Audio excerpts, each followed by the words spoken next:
So one of my favorite topics, pursuing. Can hardly wait to talk to you about this, George.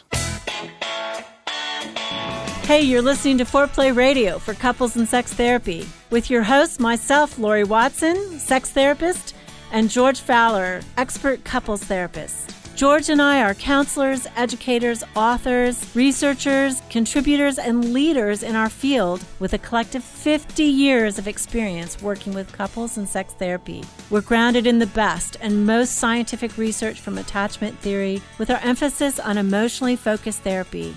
Using all we've learned from our clients, our work, and our own lives, we want to have this open, frank, and informative conversation about love and sex to help you and your partner keep it hot. So we're going to talk about my side of the fence today, which is fun. All right. Being a pursuer. I think one of the things I feel definitely as a pursuer is I've got hope. Sometimes I know that it's not working, but I keep going because I just keep thinking, gosh, if I keep going with this person, a patient even sometimes when I'm blowing it, or a friend, or my husband, or my kids. I've got 3 boys. 2 of them are withdrawers. One of them is a pursuer, thank God. He understands me.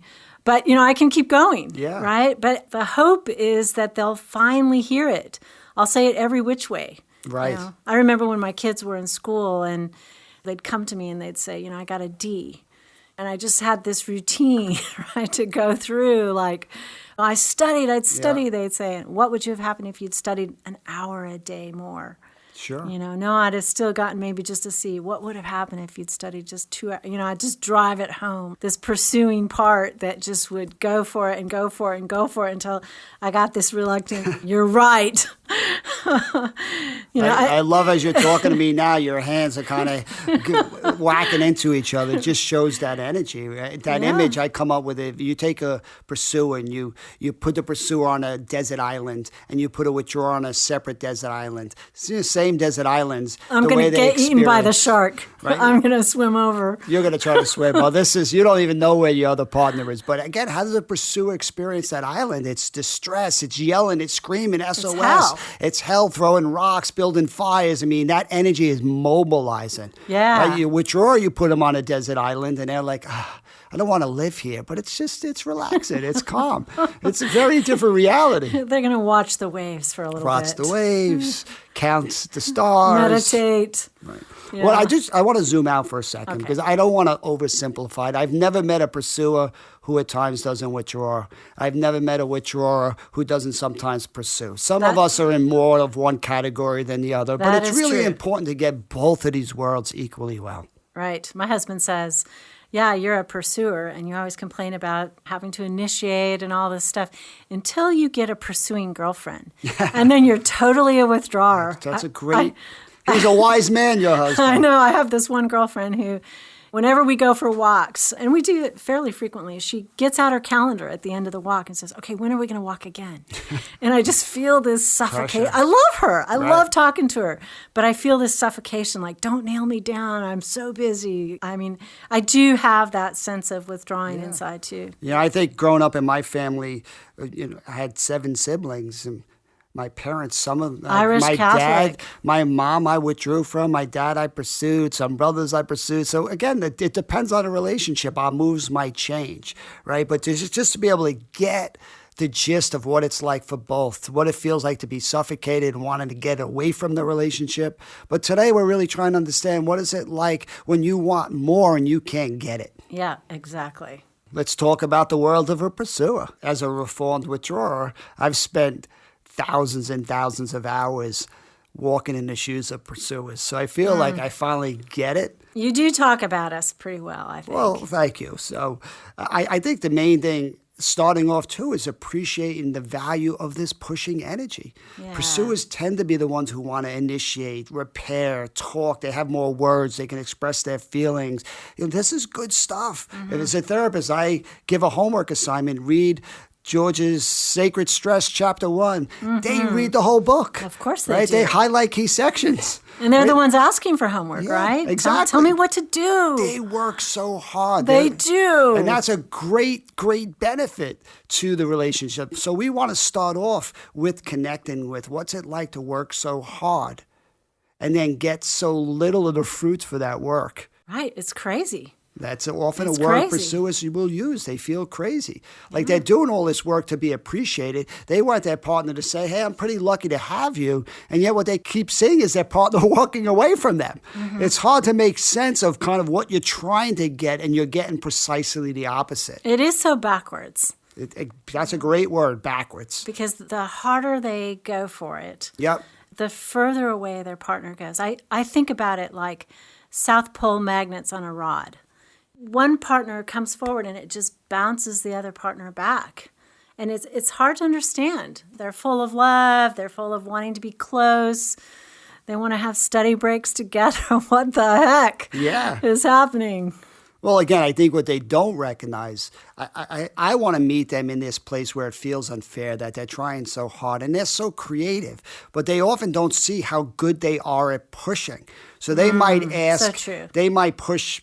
They might offer reassurance to their partner. They might offer advice. They might try to correct their partner. They might diagnose their partner. They might. There's so many different ways that they try to get their partner to change, because it's their pushing that they believe, like you said, if I can just get my son to listen, if he'll just hear what I'm saying, maybe the results will change the next time. Right. So if he's not going to listen to me going through the front door, I'll go through the side door. If he locks that, I'll go through the basement. He don't like that, I'll go up to the, ladder to the second floor. I mean, That's you're right. so resilient in how pursuers try to impact change. I mean, that's the word. I loved how you said hope. Right? They often come across as being critical and negative, demanding, pushing. But when you actually take that away, when pursuers stop pushing, they get depressed. Because the push is their hope that things are going to change. Yeah. It's their belief It's the way somebody's they're finally reaching going to out. listen. Exactly. Right. So that's the reframe. We want to get withdrawers listening, that they're not waking up choosing to be critical. Their criticism is just hope that things are going to change. And that's what they say, right? If I don't push, nothing's going to change. Right. If I stop telling my partner about how we could be closer, painting this picture that we could be better, then they're just going to go away. No, it's so important. They're saying, just like a withdrawer is saying, I'm withdrawing in a hope you're going to calm down. That never really works. Even though it works for them in their own individual world, when you understand the pursuer, they're never going to calm down when you walk away from them. Pursuers are doing the same thing. I'm talking and I'm pushing you in the hope you're going to listen. Telling a withdrawer they're failing doesn't motivate them to listen. It motivates them to leave. And we laugh about this thing, but when you're caught up in it, it's really hard to see. And it's so hard, I think, as a pursuer to see like how you're pushing. Yes. I have a girlfriend who I love to death, and she's kind of always interpreting her husband. Well, he really means this, or don't you mean this, honey, or something. And it's very subtle. Exactly. Very subtle. And the guy barely talks because she's doing all the talking. And it's really hard to know whether or not he means that or not. You never know because she's talking for him. But I can see it just on the outside that it shuts him down further and further and further, because this interpretation and this encouragement to say it better is actually a push. Nice. I mean, that's subtle's almost harder to see. It reminds me of the opposite of subtle. One of the first couples I saw after 9/11, the wife came into my session and she said, George, I'm so happy to see you. I mean, I've been waiting 2 weeks for this session. I don't know what to do. I can't get this man to talk. I've tried everything. I read Sue Johnson's book, and nothing's working for this man. He comes from a German family. Nobody talks in his family. I come from an Italian family. We always talk. And she went on like this at this pace for 45 minutes.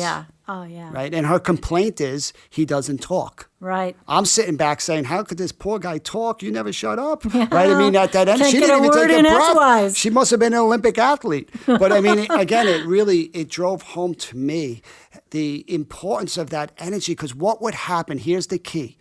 What would happen if she didn't push and she didn't talk? Yeah, she'd give up. She'd feel helpless. Silence. Yeah. Silence. Oh, you mean and for the withdrawer, right. Right. No, for the pursuer, if they didn't do it. Just like a withdrawer we're trying to get, what would happen if they didn't go away? That's why they go away. To stay in it is so scary. The opposite for the pursuer. What would happen if they didn't push? That's the real fear. Their It's fear the is silence. nothing will change, right? Nothing will change. Nothing That's will the change. place of vulnerability. Yeah. What would happen if nothing changed? If you had to sit in your silence? If you were all alone? Right? That's the desperate place that drives all this pushing. Yeah. And who sees that in a pursuer? Not their withdrawing partner. That's a problem. Their withdrawing partner feels relief. Right. When the pursuer stops pushing. Yes. Yeah. And what they don't recognize is once they walk away, all of that energy that the pursuer has that's being directed towards them in a critical, negative way now turns inward on the pursuer. Mm-hmm. Right? This is where pursuers I need start too much. To, right? I am too much, which What's is, I think, wrong with me? I think that's the message of childhood that you come away from as a pursuer, right? You were too much. You annoyed your parents. I mean, they're afraid of that replication. Somebody's going to turn around and tell me I'm too much. It's almost unbearable to be told you're too much. I mean, to me, that's the definition of hell. They're cut off from human relationships, and they turn and don't like themselves. And the tapes start playing, what's wrong with me? It's just like my father said, I'm too much, I have bad timing, I can't. I mean, and it's a horror show, and nobody even sees it. That's right. That's right. Not okay.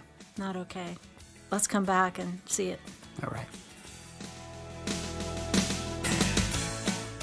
Hey, I want to thank you for your support and enthusiasm for George. We're having fun as we get to know each other and figure out our balance and working relationship.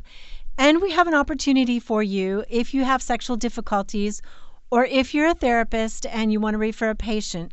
We have a 3-hour intensive available with both of us if you are near New York City on December 2nd or if you can get there. If you would like two of the finest minds in couples and sex therapy focused on your partnership, email me and I'll give you the details on costs and requirements. Again, a 3-hour intensive is available with both George and I doing co-therapy with you. Hey, I want to let you guys know all about George. He's written and contributed to several books, and I'd especially like to draw your attention to his book, Sacred Stress, a radically different approach to using life's challenges for positive change. His book is about a mission on how you adopt new strategies and turn stresses into a positive force in your life. And who among us doesn't live with a lot of stress these days? We'll keep you posted as to all he's doing. But George and other EFT therapists all around the country and the world hold couples retreats called Hold Me Tight, which is developed by Sue Johnson, and it helps secure your own relationship. If you'd like therapy with George, find him at georgefowler.com. We're back helping the pursuers. Right. You can just feel the heaviness of this place where you're working so hard to not be left alone and you keep finding yourself alone. Right. And you said the silence of, if I don't do this, then nothing's going to happen, nothing's going to change, and I'm going to feel horrible. And I'm going to feel like somehow or another I just needed too much. I have an example of, I was working with a pursuer, and she had a fight with her husband. It was a horrible fight, and they went to bed not talking to each other, which was pretty horrible. Because the pursuers want to say, hey, let's stay up all night. If we don't sleep, we can at least get a chance. And her husband went to bed, and literally they're laying next to each other. Her husband is snoring, right? And she's just up all night saying, I got to do something different. And so the next day she says, you know what? Today it's going to be a positive day. Mm-hmm. So her husband gets up and she's laying in bed and she does some meditation, some centering prayer, and she's trying to ground herself, and she smells coffee and she says, oh, look, I'm going to be rewarded. My day started off good. My husband made me coffee. Look, we turned it around. And she gets up into the kitchen, and the husband had not made her coffee, just made himself some coffee. And she's course. Like, and you know what we know about the science today, that rejection registers in the same part of the brain as physical pain. According to your brain, getting your partner kind of rejecting you or hurting you is like stepping on a nail.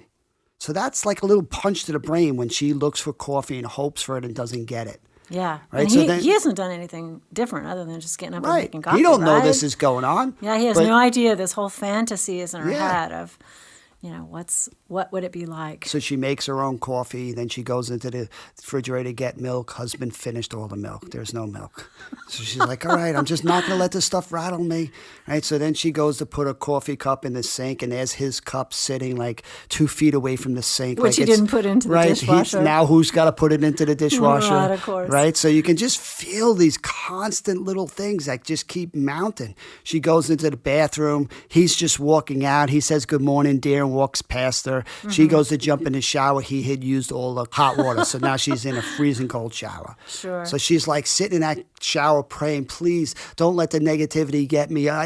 She's at least. I'm not going to be critical. I'm really not. Right? I'm committed. She's trying so hard. Today's my day. Today's my day. Right. So she gets out. She goes to grab a towel. There it is, sitting on the floor, soaking wet. He had just used it. The last towel. The last towel. Now she has to use a towel, and then he comes back in to brush his teeth, and the dam just breaks. Yeah. And she's like, how could you do that? And she brings up the towel, the coffee, last week's fight, his mother, the whole laundry list comes out. You don't care about me. You don't care about me. And it's like, he looks at her. Like she's lost her she's ever a lunatic, living right? mind. And he walks out. And what he has no idea is when he walks out, what is that like for her? She tried every fiber of her being to not be negative, and yet the environment set her up for the same story to play itself out again. And when he leaves, now she's got all of this kind of horrible tapes playing in her own brain.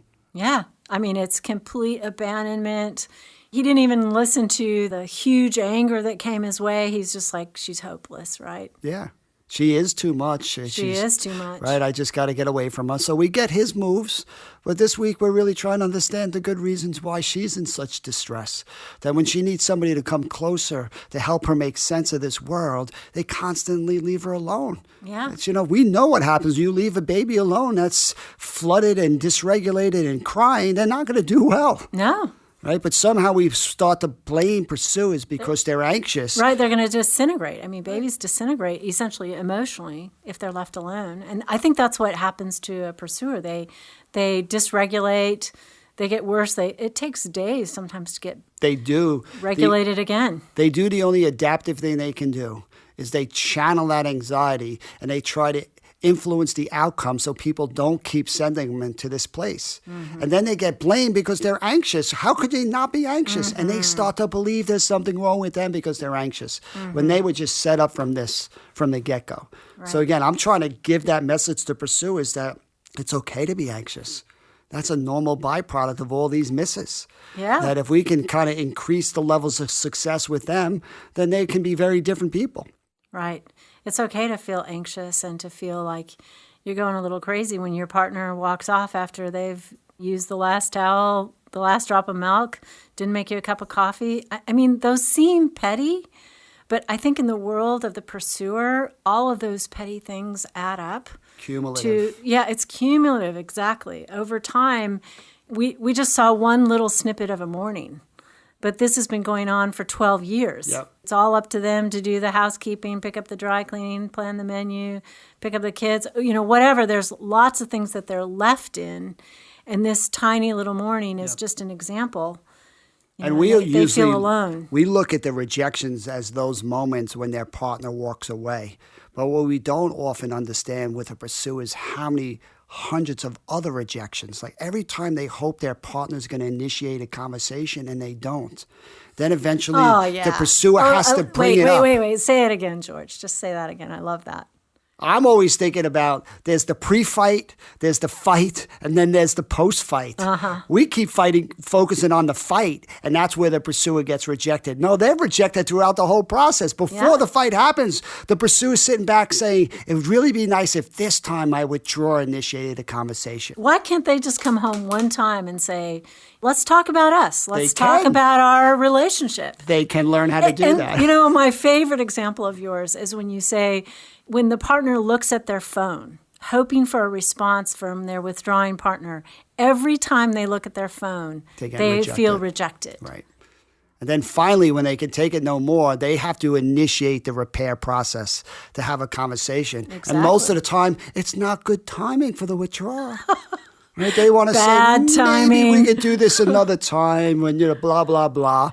Another rejection, which probably leads to a fight. And now who's going to repair that most recent fight? Right, the pursuer.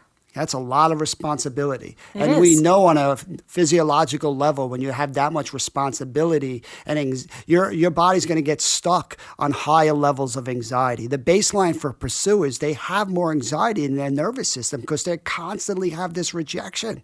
And then they're blamed because they have too much anxiety, which is really pretty unfair. Exactly.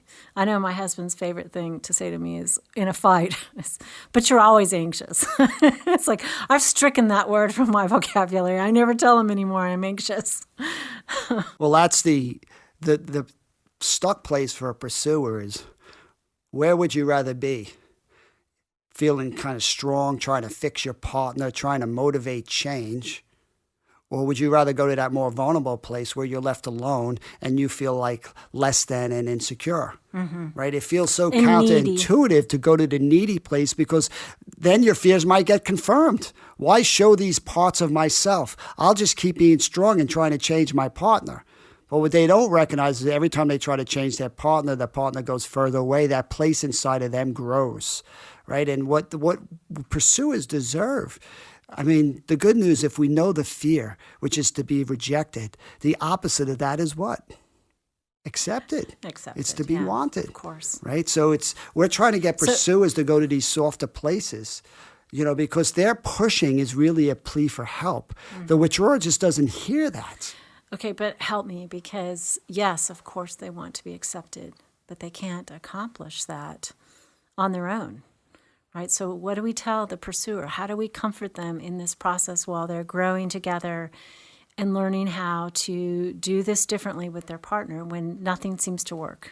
Well, the pursuer needs to come from that view of self place instead of focusing on that partner. Okay. I could say to you, tell me what view I of could self say is. to you in an angry way, why didn't you come home tonight? Which is, as a withdrawer, you're going to hear as criticism and probably want to disengage. Absolutely. Or I can say to you, when you don't come home, I start to go to a place that maybe you don't want me, that maybe I'm too much for you.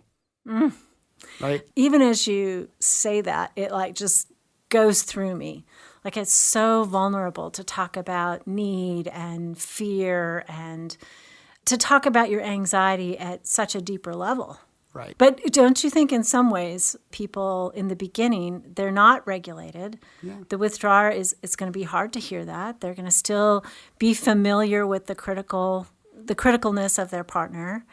And they'll still say something like, but I'm not enough. No matter what I do, I had to work late, whatever. Well, the key shift, and you're right, you want your partner to earn the right for your vulnerability. You don't want to be reckless with it and just throw it out there if your partner's going to defend yourself. But the pursuer needs to do this for themselves, regardless if their partner can respond or not. Yeah, they I need love to that. make room for these parts of themselves that they've been set up to feel this way, and they deserve responsiveness there. So even if I stand up to you and you can't hear it, there's still a lot of value for me knowing my own deeper truth, that I do have some fear of rejection because that has happened to me too much. I don't want to be alone. And I try to influence my outcome by trying to make sure you don't go away. I often don't get the way I do that often does push you away. Right? We're going to help couples to see this. But right now, we really just want to get the world to pursue it, that they have good reasons for their pushing and their anxiety. And there's a lot of vulnerability underneath that never gets seen or spoken to. Yeah. And if they have the courage to go there, that's the first step. Then we're going to help the withdrawer learn how to find their way towards the pursuer. The good news here is vulnerability pulls our partner. When you love somebody and you see their vulnerability, it's like a magnet that just pulls you towards them. Absolutely. Right? I think that's kind of how I found my way in it. Just personally, Right. was like pretty soon it was the vulnerability. It was stopping the criticism, but it was opening up to the vulnerability, saying, I love you, I need you, I want you, rather than whatever critical words were coming out of you're not there, how come you Awesome. working late, all that kind of stuff. The heart of the pushing message is really a plea for help. If you can help pursuers get more to the bid for I need help, a lot easier it is for the withdrawer to want to get it right and to come forward. Yeah. Thanks for listening. Foreplay Radio, Couples and Sex Therapy. Hi, Foreplay fam. The biggest support you can give us is share